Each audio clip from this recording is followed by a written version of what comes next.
I completely understand where a person may need to go get a 40 hour a week job in order to be able to maintain and sustain their family and their lifestyle. But also, I truly understand deeply that this is, you eat what you kill. And in some cases, some of the stuff may seem to be dead and the deal falls from up under you on a whole nother different way. So as a real estate professional, it's critical to understand that, you need to position yourself as an authority, building your brand, but also knowing that just because you're showing up every day doesn't necessarily translate over into an actual completed closing.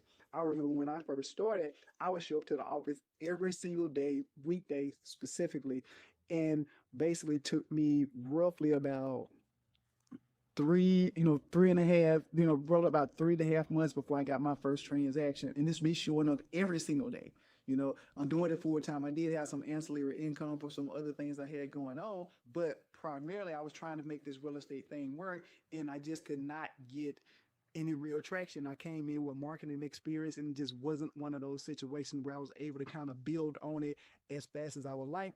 On the contrary, I worked with mid-tees in the past that came in, within the first 30 days, they got their first deal. Sometimes they come in with a deal already lined up in play that their first transaction is probably done within less than 30 days. And so there's a full scope and gamut and an assortment of ways of order to be able to go from where you are to where it is that you want to be, but also being able to kind of look at these headlines. 7% of real estate professionals didn't make any transactions in 2025. You want to be able to dive deeper into that information to truly understand how things work.